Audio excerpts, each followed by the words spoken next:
The Luftwaffe's assessment of the blitz on Coventry on the 14th of November 1940 was that it was an astonishing technological achievement. The chief Nazi propagandist, Joseph Goebbels, was so delighted with the raid he coined a new word, to coventrate. It was not long, however, before the taste of total victory turned sour. The production of aero engines and aircraft parts was quickly shifted to shadow factories. Capacity had only been dented, not destroyed. Within months, factories were back to full production. It has taken Israel's high command just 12 days to see that total victory they claimed to have achieved in the first hours of their blitz on Iran turn something that looks much more like a strategic defeat. This 12-day war ended with none of Israel's 3 war aims being met. Trump's claim that Iran's nuclear enrichment program had been completely and fully obliterated has within a day been flatly contradicted by the intelligence arm of the Pentagon, who sent in the B-2 bombers. The Defense Intelligence Agency found in a preliminary assessment that the US military strikes on the 3 of Iran's nuclear facilities did not destroy the core components of Tehran's nuclear program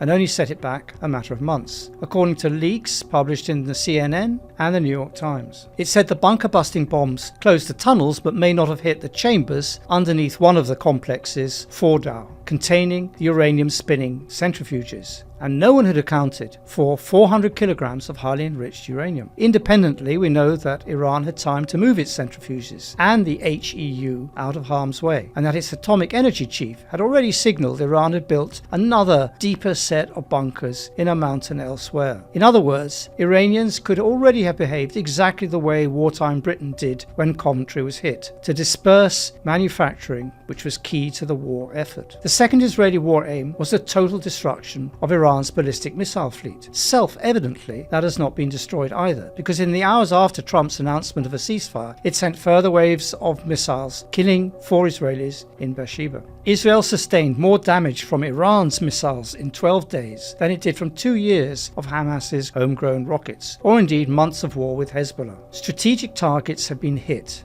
including an oil refinery, a power station, and a research center. Iran has also claimed strikes on Israel's military facilities, although Israel's strict censorship regime makes these assertions difficult to verify. In 12 days, Israeli crews have come to grips with the sort of damage to apartment blocks that before only Israeli planes had inflicted on Gaza and Lebanon, and it came as something of a shock. And finally, the Iranian regime is still standing. If anything, the nation has rallied round it out of fury at Israel and America's trickery and unprovoked aggression. Israeli Prime Minister Benjamin Netanyahu's other great achievement, dragging the US into a war, now looks like a poisoned chalice. For how much longer will that banner, "Thank you, Mr. President," be up on a central highway in Tel Aviv after Trump applied a massive and premature handbrake on Netanyahu's war machine? Trump began the war by refuting any US involvement in Israel's surprise attack on Iran. When he saw it was succeeding, Trump tried to muscle in, saying it could only have been achieved with US technology. As the attack wore on, Trump suggested that he too would not be opposed to regime change. But in the final 24 hours, Trump lurched from demanding Iran's unconditional surrender to thanking Iran for warning the US of its intentions to strike Al Udeid Air Base in Qatar and declaring peace in our time. Far from turbocharging ambitions to grind Iran into a Gaza-grade dust, Trump just called time on a war that had only just started. And unlike in Gaza, Netanyahu is in no position to defy the will of the US president, as we all saw on Tuesday, when Trump used megaphone diplomacy to stop Israeli pilots from continuing their bombardment. No Democrat president has ever talked publicly to Israel in this language before. Trump wanted his tour of triumph that he's going to have in The Hague in NATO, and was not going to let Netanyahu spoil it. Iran, on the other hand, is emerging from this conflict with strategic gains, although the immediate battering it has sustained and the hundreds of casualties it has suffered should not be underestimated. Its air defenses failed to bring down a single Israeli warplane, although they appeared to have downed drones. Israeli warplanes were free to roam the skies of Iran, and its intelligence had penetrated deep into the Revolutionary Guard Corps and the Iranian scientific community. These were all clear failings, but none proved decisive. In the end, all Iran had to do was, in the words of the 1940s era Britain,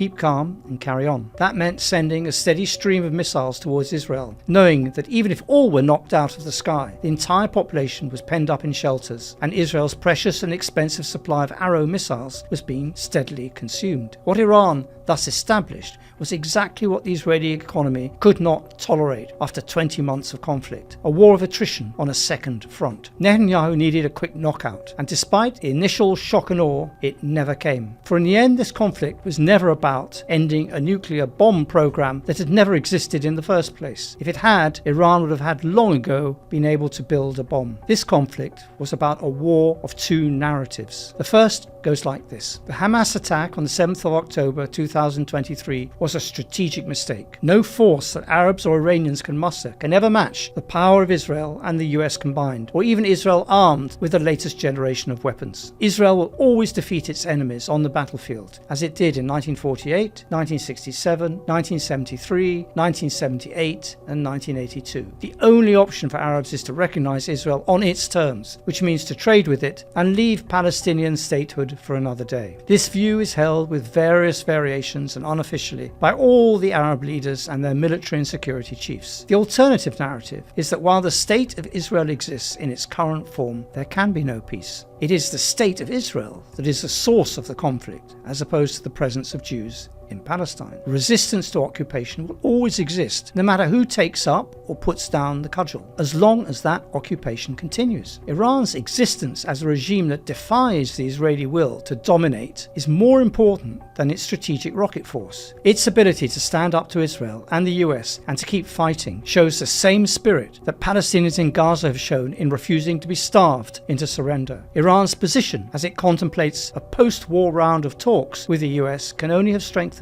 Firstly, Iran is entitled to have a guarantee from the Americans not to walk away from the talks again, as they have done twice before. Once when Trump withdrew from the Iran nuclear deal in May 2018, and again this month when the envoy Steve Witkoff was directly engaged in talks with the Iranians. According to informed sources, Witkoff and Iranians were discussing something that looked suspiciously like the joint comprehensive plan of action that Trump had walked away from all those years ago. There are other options. As I and others have argued, being part of the Non-Proliferation Treaty, the NPT, served Iran's interests poorly. It could walk away from the treaty, having every incentive now to develop a nuclear bomb to stop Israel from ever doing this again. But in reality, Iran does not have to do anything immediately. It has weathered maximum pressure sanctions and a 12-day Armageddon with the latest US weaponry in use. It does not need an agreement, because the last one negotiated with the former US President Barack Obama did not lead to sanction relief. This is not likely either this time, because whatever Trump says or does, it needs a 2/3 majority in Congress to pass it. In the meantime, Iran can rebuild and repair the damage it has sustained